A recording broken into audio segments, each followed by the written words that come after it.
Hare Krishna. Hare Krishna, Prabhu, Dandavat Pranam. Hare Krishna. Pranam, Prabhuji. Jai Ho. Hare Krishna. Hare Krishna, Dandavat Prabhu.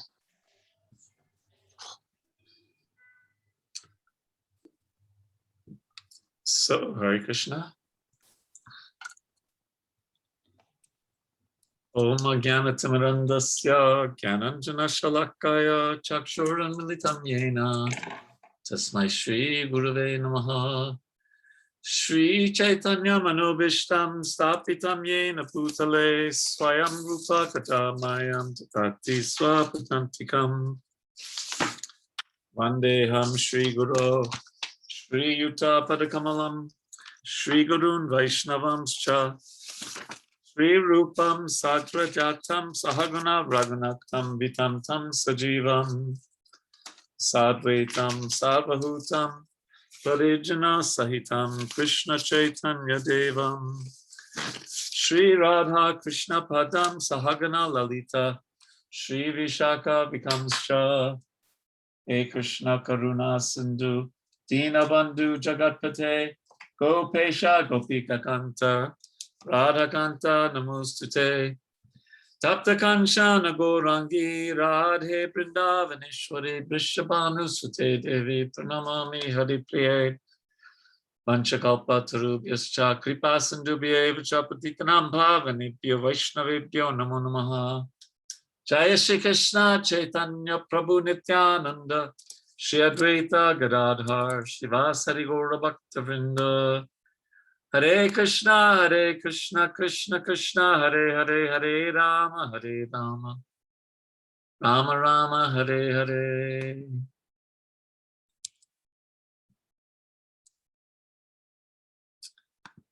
So welcome.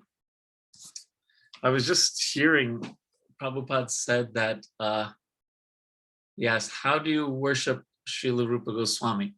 And the answer came back by reading his books. So that's what we're doing. And his Tirobhav is coming up soon, right? So we're very much connected to Srila Rupa Goswami. We are Rupa Anugas, we are followers in the footsteps of Srila Rupa Goswami. So from this chapter, chapter 6, up to chapter 13, so a very large chunk, we're going to be hearing about the 64 items of bhakti.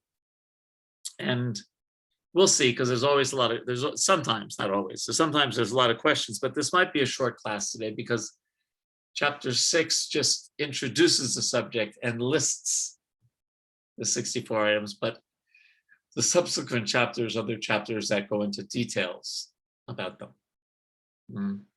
But one of the most important thing in all of Srila Prabhupada's books, in my estimation, and is in the first paragraph of this chapter.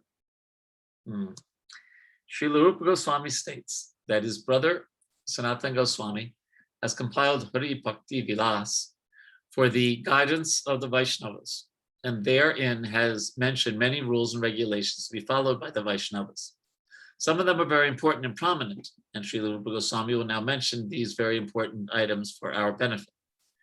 The purport of this statement is that Srila Rupa Goswami proposes to mention only basic principles, not details. For example, a basic principle is that one has to accept the spiritual master. Exactly how one follows the instructions of his spiritual master is considered a detail. For example, if one is following the instructions of his spiritual master, and that instruction is different from the instructions of another spiritual master, this is called detailed information. But the basic principle of acceptance of a spiritual master is good everywhere, although the details may be different. Srila Rupa Goswami does not wish to enter into details here, but wants to place before us only the principles. Excuse me. So this is such an important point in surviving, in prospering in Krishna consciousness and in surviving ISKCON. is to understand this point about the principle and the detail. Because if we, on one hand, if we foolishly mistake a non-adjustable principle for an adjustable detail, that can cause havoc in our spiritual life. And if we accept each detail as if it can never be adjusted, that's fanaticism. And fanaticism can cause havoc in a different way, right? So it takes some intelligence. One time, Shruti Kirti Prabhu was massaging Srila Prabhupada. And he asked, Prabhupada, how can we tell the difference between making an adjustment and changing a principle? Prabhupada, he closed his eyes for some time. And after a few moments, Prabhupada opened his eyes and said, that takes a little intelligence. So it is, obviously there's some principles, right? Like the 4 regulated principles or chanting 16 rounds of japa if you're initiated. Those are things that are not going to change. But maybe how we distribute books, right? Even in India, there's some, I've seen devotees at stoplights distributing books. I've seen devotees going in suit and tie to corporates and trying to get them to buy 10,000 books or something like that for the marathon. So there's different ways to spread, especially in spreading Krishna consciousness. Those are details, but the principle is should not be given up. So in the fourth canto of the Bhagavatam, I'll show this to you while we're doing this. Prabhupada writes, the method of worship, chanting the mantra and preparing the forms of the Lord is not stereotyped, nor is it exactly the same everywhere. It is specifically mentioned in this verse, and one should take consideration of time, place, and available conveniences. Our Krishna conscious movement is going on throughout the entire world, and we also install deities in different centers. Sometimes our Indian friends, puffed up with concocted notions, criticize, this has not been done, that has not been done. But they forget this instruction of Narada Muni to one of the greatest Vaishnavas, Dhruva Maharaj. One has to consider the particular time, country, and conveniences.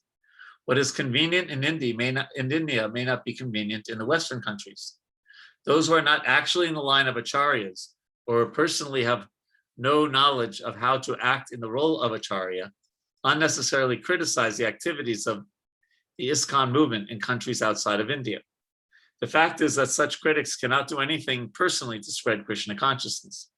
If someone does go and preach, taking all risk and allowing all considerations for time and place, it might be that there are changes in the manner of worship, but that is not at all faulty according to Shastra.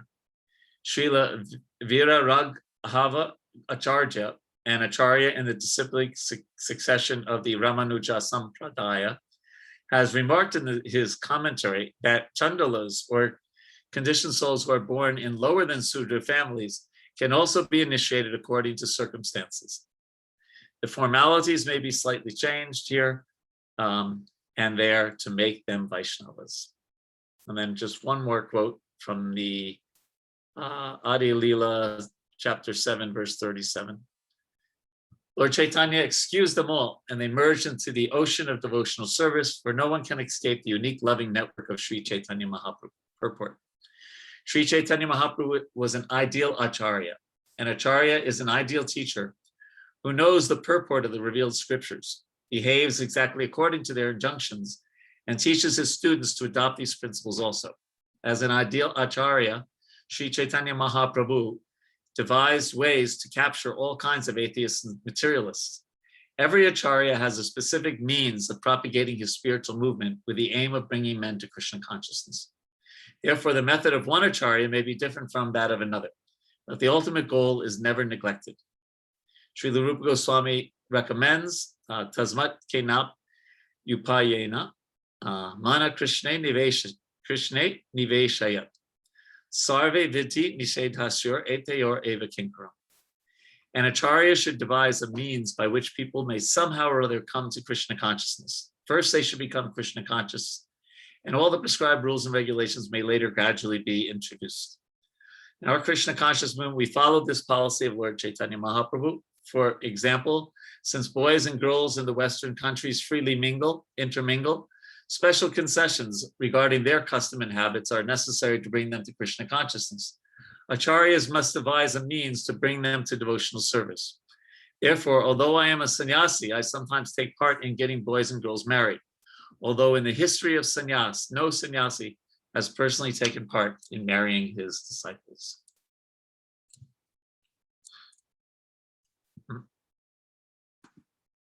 So, this is such an important point, and sometimes devotees will get into arguments about details.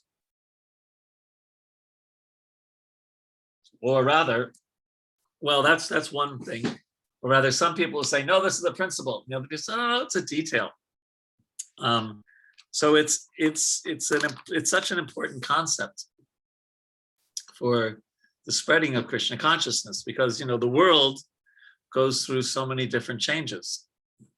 At one time, Prabhupada said, don't do Nagar Sankirtan in India, right? He said, it'll be seen as kind of a childish thing. And instead he said, go to the well-to-do people with life membership instead.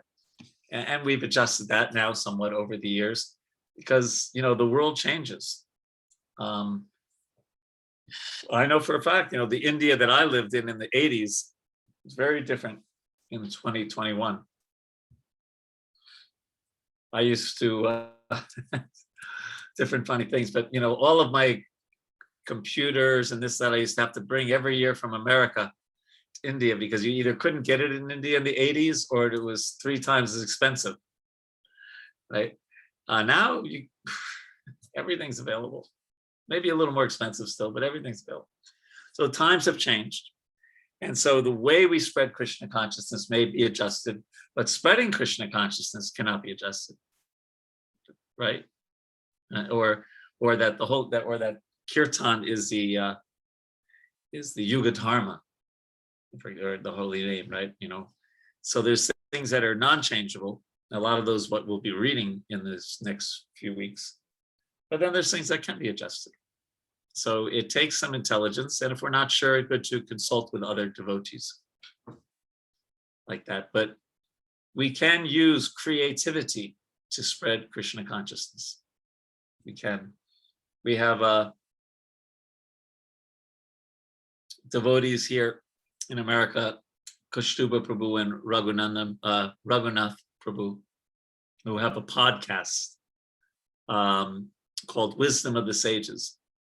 And they get 6,000 to 7,000 listeners every day. And that's a lot in the West, every single day. And what they do is they're speaking the Bhagavatam, but putting it into some language that people and, young people can understand.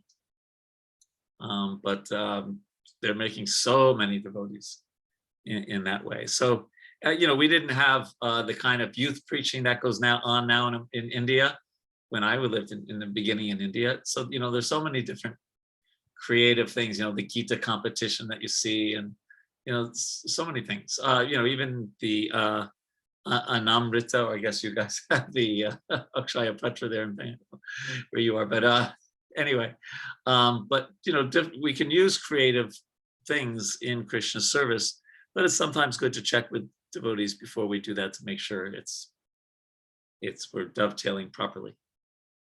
So what are your thoughts, questions, comments about this point?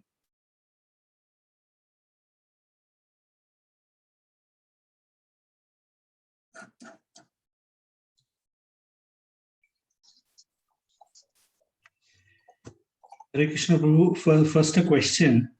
Yes, in this particular para, there is this sentence of the example, where it says, for example, if one is following the instructions of his spiritual master, and that instruction is different from the instructions of another spiritual master.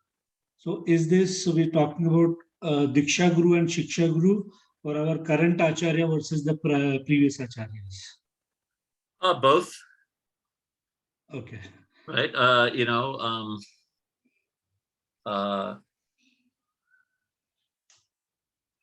I'm just trying to think of an example for, well, present acharyas, it's clear, right? Srila Jayapataka Maharaj may give a different instruction to his disciples than Sripad Gopal Krishna Maharaj. They're not going to differ in terms of like chant Hare Krishna, distribute books, but like Jayapataka Maharaj may emphasize Namhata preaching, right? Or, right? Or as an example, and Gopal Krishna Maharaj is a BBT trustee, he may emphasize more book distribution, maybe, as an example.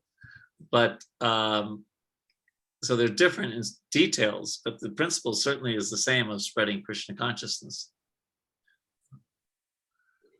Excuse me.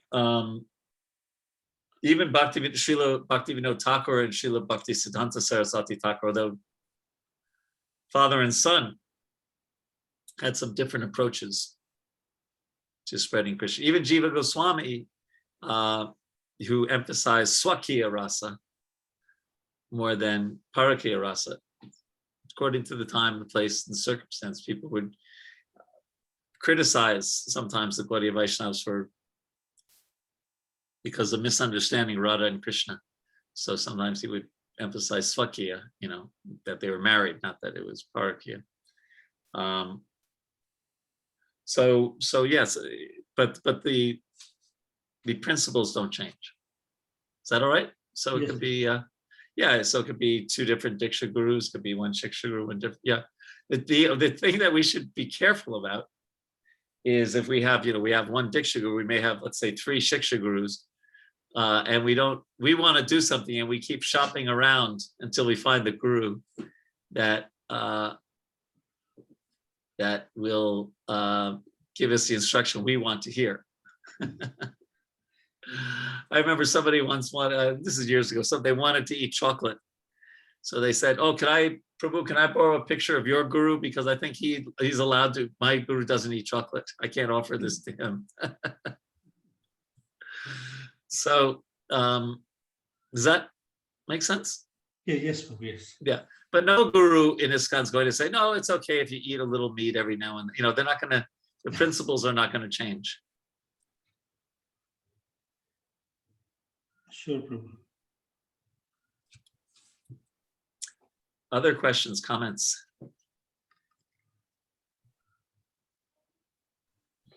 Hare Krishna, Prabhuji. Hare Krishna. My question, rather comment, is that sometimes the details get confused as the principles. I think that's a challenge for us, especially for neophyte devotees. The detail becomes the principle. Definitely. So when you are preaching, how do you make this distinction and ensure that that devotees understand this difference? Well, Srila Prabhupada said it takes a little intelligence, right? I just read that. Yes. By association, of more mature people. Mm-hmm. But yeah, just like this is a silly example, but let's say, you want to make your tilak perfect and you spend so much time in your tilak that you're late for Mangalarti. So what's more important, being on time for Mangalarti or, a little smudge on your tilak? Yes. So we're not smarta brahmanas. Krishna is Bhava Grahi Janardhan. You're familiar with that term? Yeah. One who takes the essence of the person's devotion, we could say, so that, but it doesn't mean it's a very interesting point that, this discussion, because so you can sometimes, or you replace a minor virtue with a major virtue, right? So, you take really good care of Tulsi, but you don't chant your rounds and you criticize devotees all day. but you're taking nice care of Tulsi. So you're thinking, oh, I'm okay. I'm taking care of Tulsi so nice, So that's another example. There's so many.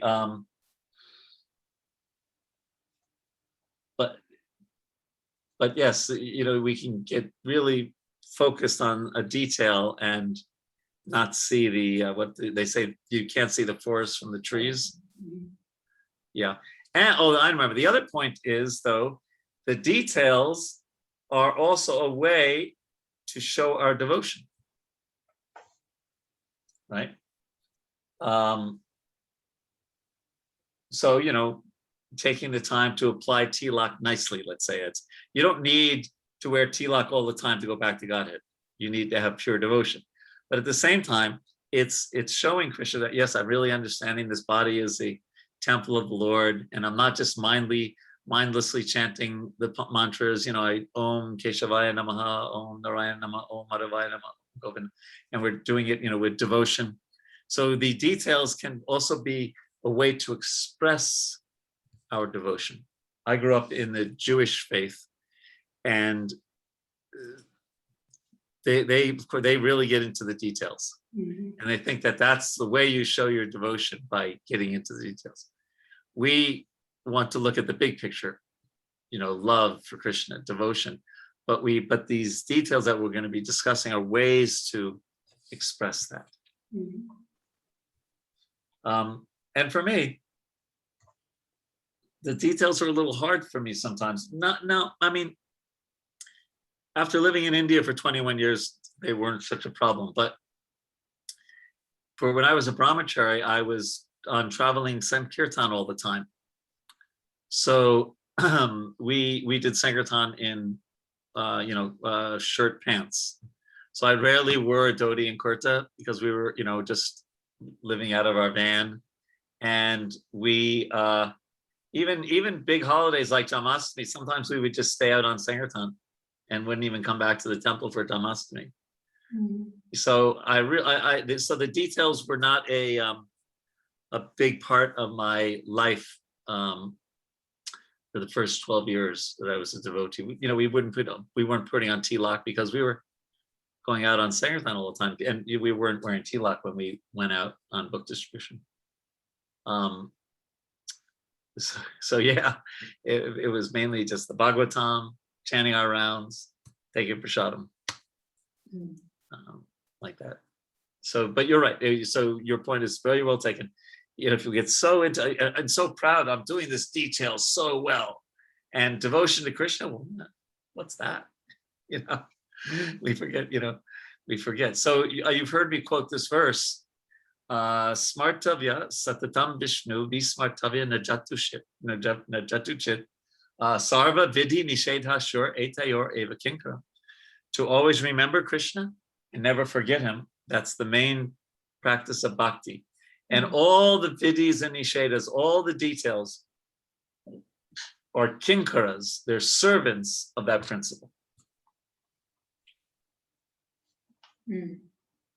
And then the other thing, of course, if we okay, so that's a detail and making a principle, and then making a principle a detail.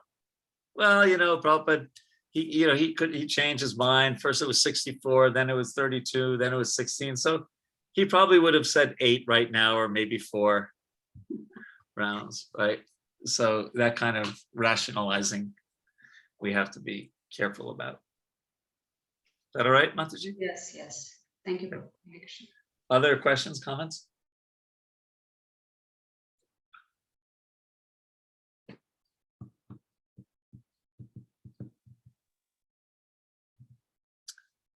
Okay, so the first 10, the first paragraph is the first 10, and these are the do's. The first 10 things that we should do. So accepting the shelter of the lotus feet of a bona fide spiritual master, becoming initiated, obeying his orders, following the footsteps of the acharyas, inquiring, being prepared to give up anything material for the satisfaction of the Lord, residing in a holy place, accepting what is necessary, observing Ekadasi, worshiping the banyan tree, Ashwata, etc. So these are the first 10 are the do's, things that we should do. Prabhupada writes, these 10 items are preliminary necessities for beginning the discharge of devotional service and regulated principles. So then the next 10s are the do nots, right? Don't associate with non-devotees. Don't instruct a person who has no interest in bhakti. Don't be very enthusiastic about constructing temples or monasteries. Well, especially for our own, with our name attached to it, right? Don't try to read too many books or make a livelihood out of the Bhagavatam. Don't be neglectful of ordinary dealings. Don't be overwhelmed by lamentation or loss. Don't disrespect the demigods. Don't give unnecessary trouble to others. Avoid the offenses in chanting, and be very intolerant of people who blaspheme Krishna or his devotees. So the way it works, if I can find that. Okay, 1 second.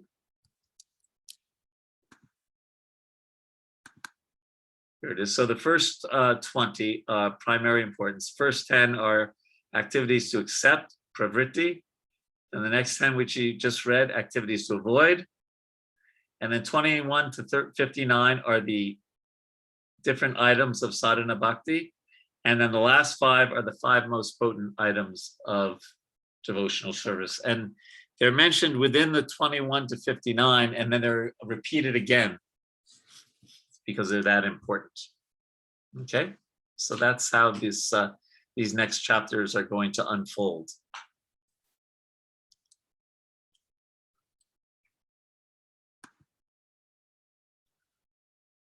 So,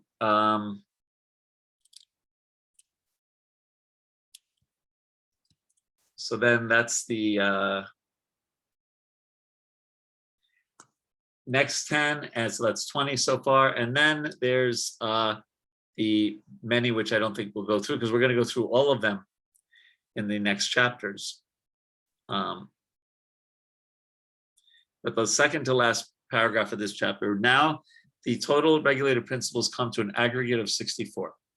As we have mentioned, the first are the primary 10 regulated principles, then come the secondary 10 regulated principles, and added to these are the 44 other activities. So altogether, there are 64 items for discharging the regulated practices of devotional service. Out of these 64, 5 items, namely worshiping the deity, hearing Srimad Bhagavatam, associating with devotees, some kirtan, and living in the holy place like Mathura, are very important. The 64 items of devotional service should include all our activities of body, mind, and speech. As stated in the beginning,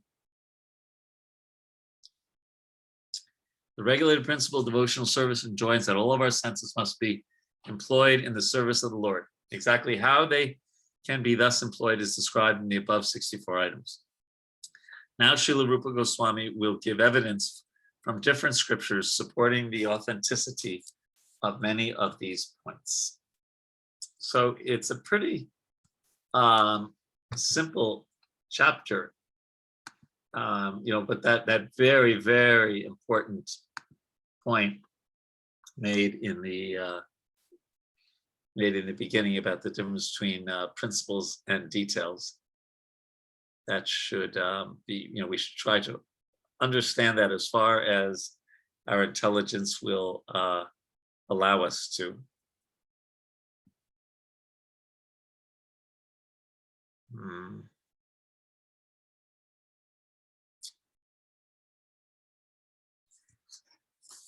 Some questions or comments?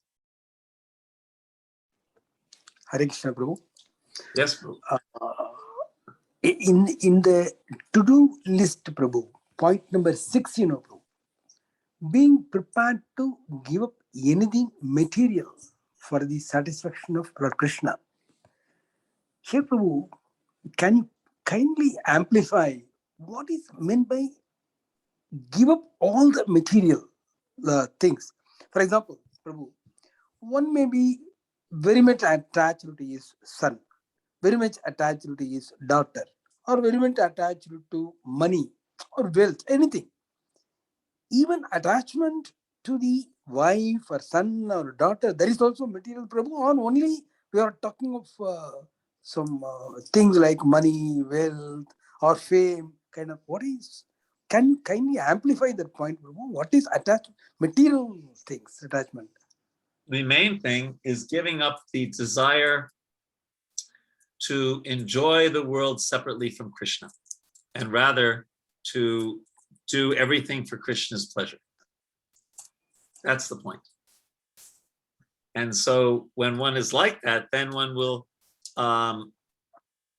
relate to one's children differently, perhaps somewhat differently, or to one's spouse, or to money. They might not just, throw money out on the street, but be more careful with it and use it for in the service of Vaishnavas and things like that. If someone has some wealth, they might see another devotee who's really struggling. Perhaps their business is not doing well because of the pandemic, and that sort of devotee might help that family out, for example, or may donate to Prabhupada's book fund so more of Srila Prabhupada's books can be distributed, or will pay for a outfit for the deities to have a new outfit for Janmashtami, or so many things.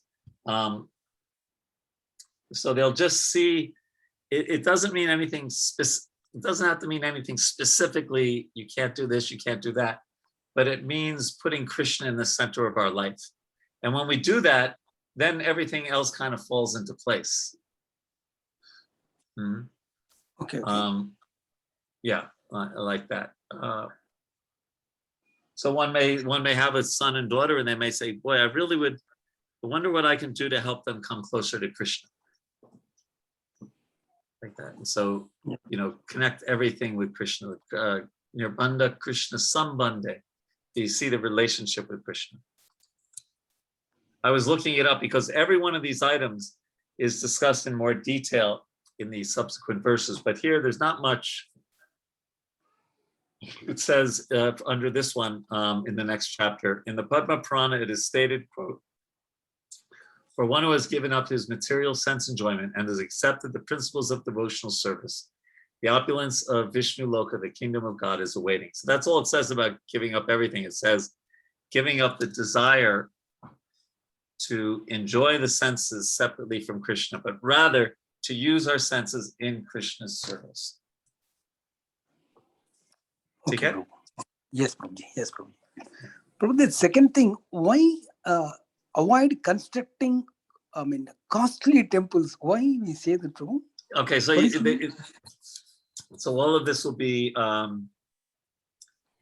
discussed later, but the idea behind that is, let me see if I can find it. Oh yeah, is here it says another structure. Let me see if I can.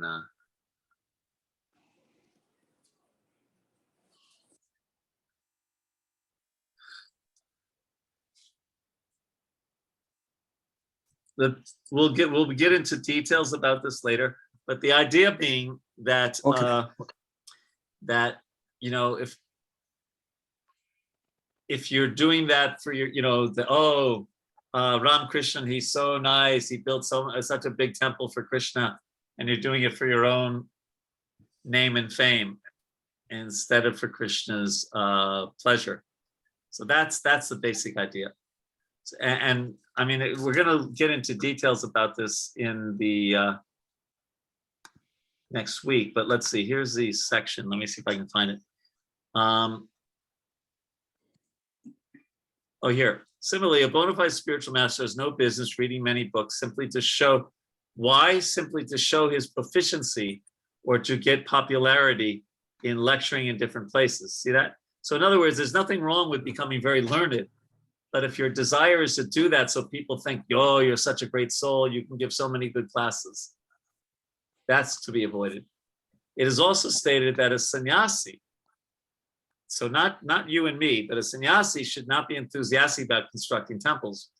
We can see in the lives of various acharyas in the line of Sri Chaitanya Mahaprabhu that they were not very enthusiastic about constructing temples.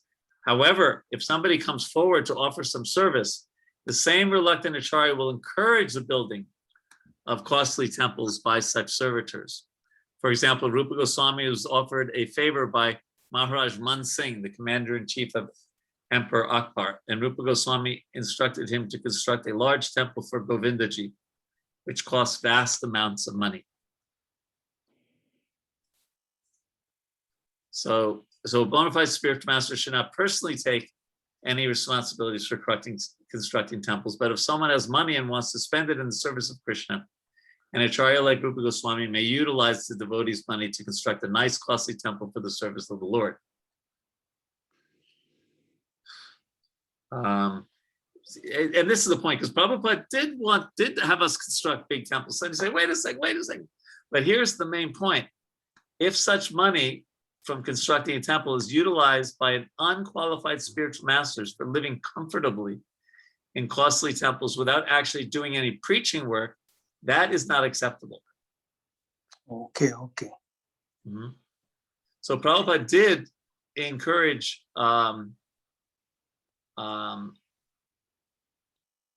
building temples sometimes, but it was only for the spreading. It wasn't so that he could have a comfortable place or that he would become famous,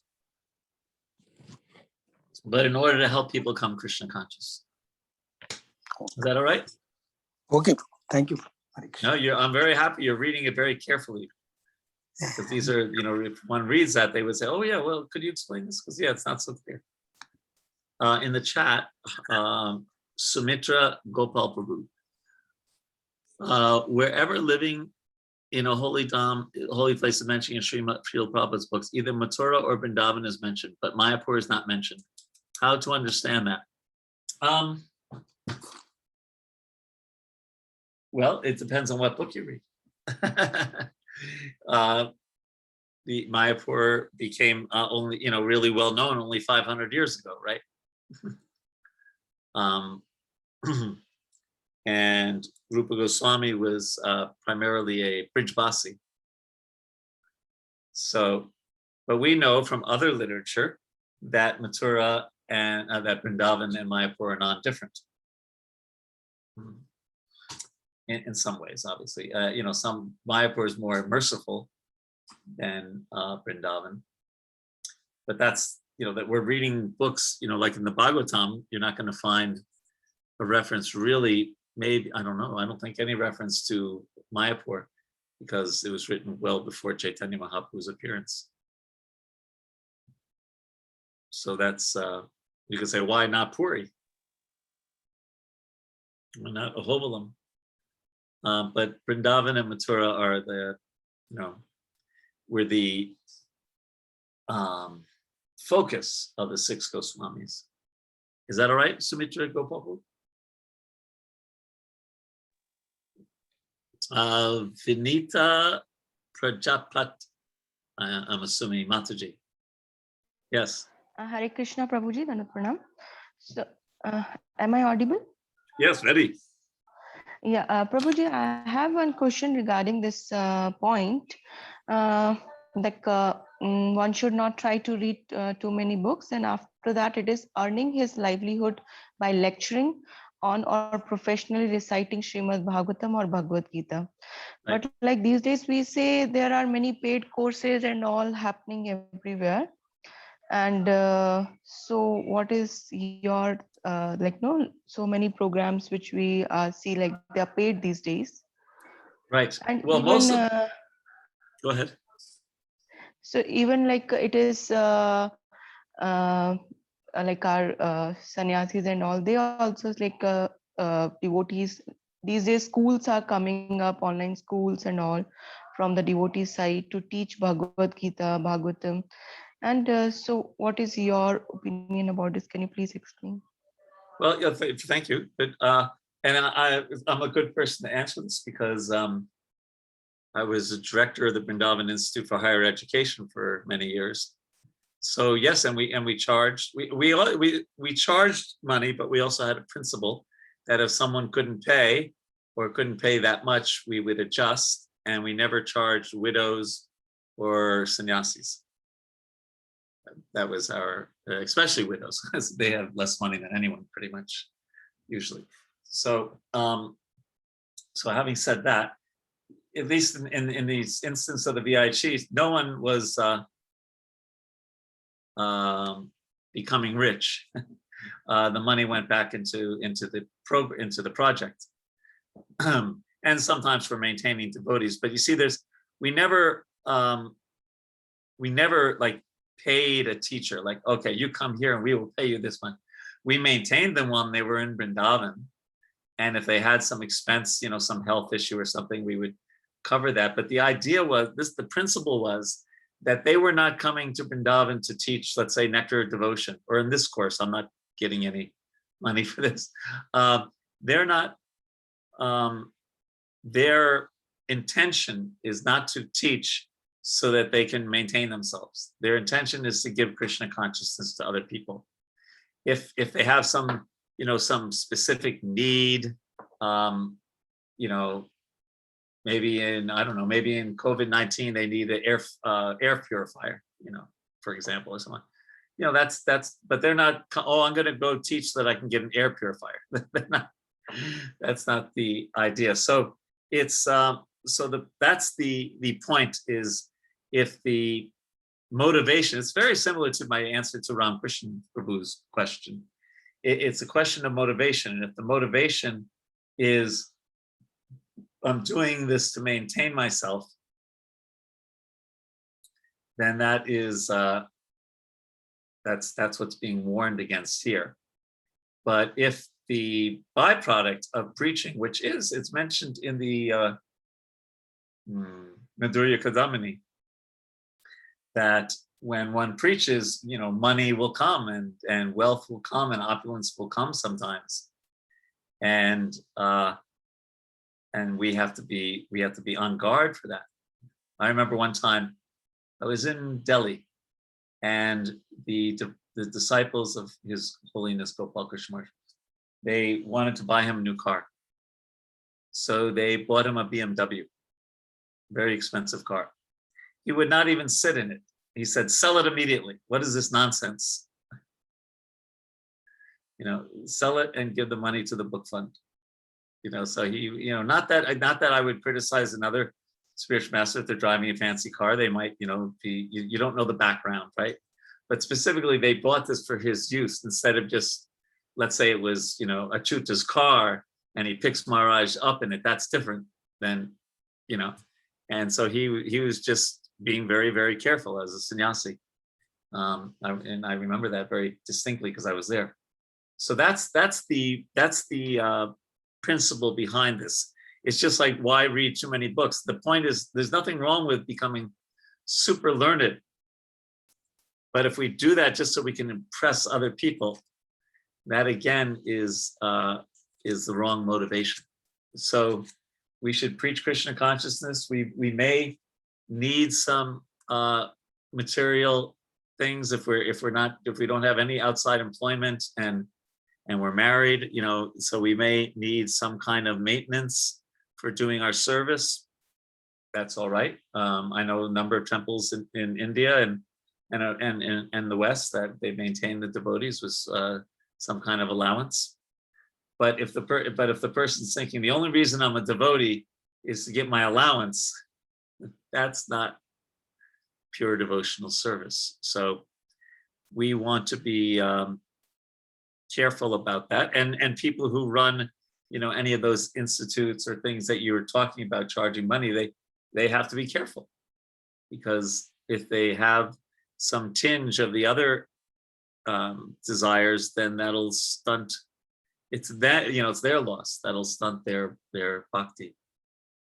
So we have to be careful about that. And at the same time, I'm realizing, like, as I'm talking right now, it's easy for me to say, I have some money. I'm not rich by any stretch of the imagination, but I have, enough. So it's easy for me to say, oh yes, well, I'm not getting any money from teaching this. But, what if a person really is a really Paka Brahmin, a great preacher, and they're just no rupees, nothing. And they're worried about, know, how to take care of their child who has some sickness. That's not a joke. It's a real thing. And so on one hand, the concern that you have, on the other hand, devotee care and taking care of devotees when they're in need. So we have to find the balance, and we all have to strive in our own way. Everyone on this call has to strive in their own way for having pure motivations. Okay, you might say, well, I'm not going to learn a billion books, 50 different books, so I don't have to worry about that. But what does Prabhupada say? The pauper can be proud of his paisa. So we can be proud of something. So that will be our test from Maya. Is that all right, Mataji, or did you want a follow-up question on that? No, fine, Prabhu. I got it. Thank you so okay. much. I think what you're saying is I said it too much. Going on and Actually, on. Prabhuji, frankly, I'm teaching myself. I'm teaching Bhagavad Gita from last 4 to 5 years in a international school. Achha. So I got confused after reading this. Because okay, so I'm now it's handling okay. the Vedic department, but my motivation is to spread the message of Prabhupada. Very good. But I get paid for that, so I got confused, like what I should do in this. Like, well, be careful. Don't ever think that I'm doing this for the pay. No, that is not a pay thing, but only messages. Like so many kids are learning Bhagavad Gita. That is only the intention. Maybe I should take so the much. course and pay for it. Thank you so much. Okay, Hare Krishna. Brajeshwari Pran. Hare Krishna, Prabhu. Dandavats Pranam. Hare Krishna. Hare Krishna. So my question is on follow-up of Navadeep Sachi Mataji's question. So most of the times with our little intelligence, I can't say it's a spiritual or material intelligence. So we tend to stick with the details, and we think it as principle. And while hearing, reading, or while associating with the devotees, or while chanting, we are with those details, we move forward in our spiritual life. So how do we come out from this, Prabhuji? I'm trying to think of devotees are after the sar. Sar means what? Essence, right? So the essence is bhakti. The essence is love for Krishna. The essence is deep humility. The essence is sharanagati, surrender with bhakti, and chanting Krishna's names like a child calling out for its mother, and reading the Bhagavatam and understanding that when I'm reading the Bhagavatam, I'm associating with Krishna directly. So that's the essence. And then we do all these details with that essence in mind. I've quoted that verse before in the chapter 8, verse 7 of the Gita. Tasmat sarveshu kaleshu mam anusmara yudhyacha. He's telling Arjuna. Arjuna's duty is yudhya, right? To fight. He says, mam anusmara, remember me, and then do your duty. So we should do that. We should, whatever I don't know, maybe you'd have to give me an example of what you mean by a detail, but whatever that detail is, do it with great connection to the principle, which is bhakti. You want to give me an example of a detail, or Mataji, either of you? I can give an example from classes that I take. And the reason I ask this question is because when initially the general public starts attending the classes and you talk about chanting, etc., they have a lot of, some of them become very attached to it and some of them are not ready to accept it. So I recall one particular Mataji, when we were, because for us all day we're talking about Krishna, Krishna, Krishna, Krishna. And she was the devotee of Lord Shiva. Gotcha. So she was asking me, she was telling me that all my life I have worshipped Lord Shiva with reverence, and my interaction with Lord Krishna was from anger. She used to scold Krishna. Anything, something goes wrong, she would blame it on Krishna. Anything that goes right, she would give credit to Lord Shiva. So she was asking me, how do I want to love Krishna, but I'm unable to give up worshipping Lord Shiva. So, so this is where you get caught up in the detail, right? You have accepted that Lord Krishna is the Supreme Personality of Godhead, but because your heart is so tied to what you were doing for so many years, you're not able to give it up. So this happens frequently when you're preaching. People will come and ask you these questions. So I mean, I'm not very intelligent, but I told her, just continue to chant. It doesn't matter. Even when you're chanting, you think about Lord Shiva. What is the problem? I said, but don't force yourself to give up the worship of Lord Shiva. Lord Krishna will reveal to you when you should give up worship, and you will come to be satisfied with that. And sure enough, after a couple of months, she messaged me saying that, the chanting has helped. She's now worshipping Lord Krishna, but part of her feels, I've given up worship of Lord Shiva. It feels like betrayal, right? So, there are a lot of instances like this where people get caught up, where they say, okay, my mother is not allowing, one of the youngsters told me, my mother is not allowing me to fast. I want to keep a fast. She's just 13 years old attending the class. So I told her, just follow your instruction of your mother. If you're able to convince her that you can keep a fruits and milk fast, do that. If you're not able to, just listen to her, because, she is your mother after all. Yeah, that's all good. There's different things we can say about Lord Shiva. That's not the point here. Tell people that he's the greatest Vaishnava, or worship him like Bharat Maharaj did, as an anga of Lord Krishna. But that's detail. Yeah.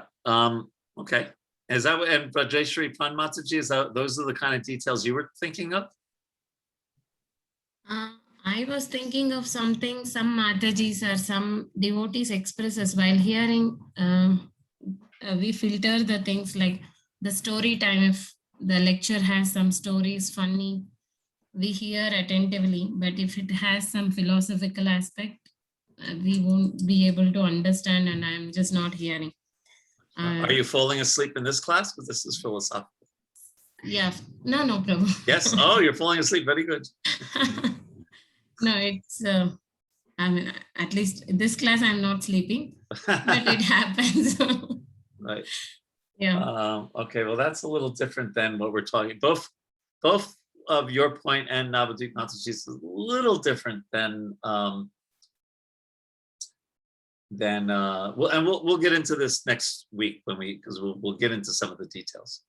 So thank you. Amal says, here living in Mathura and Vrindavan, we need to immerse in pastimes of Krishna, not just physically living in these holy places. Is this correct understanding? Well, yes and no. Actually, physically being in Vrindavan, you get, Prabhupada writes, we're going to read about that later, I think, that if one just enters into Vrindavan, one feels some separation from Krishna. But it's also true that, Bhaktivinoda Thakur says that there's a thin layer of that covers the dham that you have to kind of pierce, and it's just the way you're talking about the pastimes of Krishna. So we really want, when we go to the holy place, we really want to go to those Leela stans, those places of Krishna's pastimes, and there hear that pastime. It's very, very powerful. Now, the other thing about Vrindavan and Mathura is we can visit the ISKCON temple, and we can make our home Vrindavan-like, right? By having it focused on Krishna and service to Krishna. So we might not be able to go to the dham all the time, but we can make our own home, what to speak of visiting the temple. And then a devotee wrote me a private letter, so I won't mention their name. It is mentioned reading many books is not all about, but minimum we do need to read. So my question, if not able to read many books, is it by hearing we can express our Krishna prema? Well, Prabhupada said that these 4 books were sufficient to go back to Godhead. Bhagavad Gita, Srimad Bhagavatam, Nectar Devotion, and Chaitanya Charitamrita. So even if we read those, during COVID, we didn't have steady Bhagavatam classes in Washington, D.C. So what we started now is just reading 20 pages of the Bhagavatam every day at class time. And that'll take exactly 2 years to finish the entire Bhagavatam at 20 pages a day.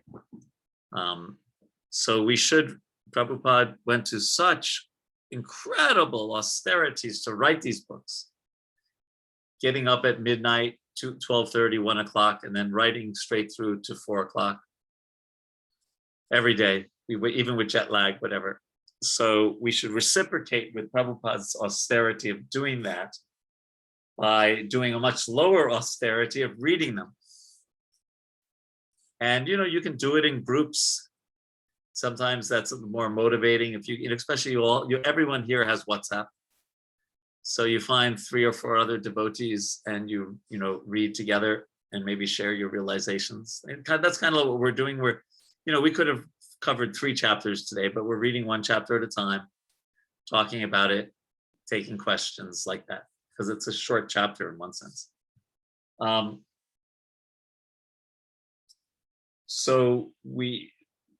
But if for some reason we're not a good reader, then yes, we can hear pravachans, we can hear lectures. I just got in my email basket yesterday, and I assume tens of thousands of people got the same one.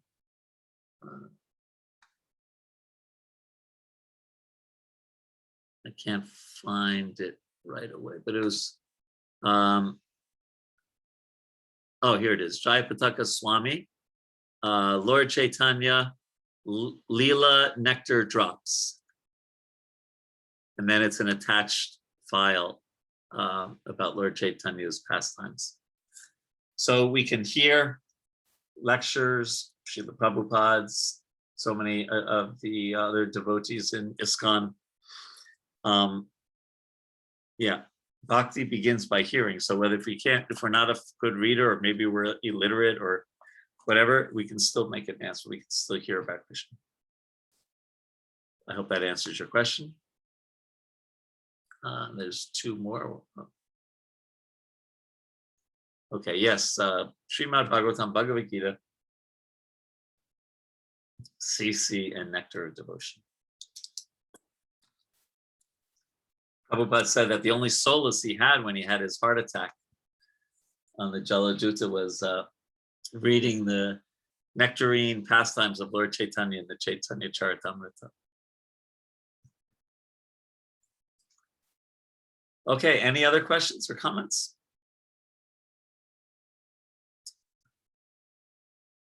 Prabhu, one more doubt for me, Prabhu.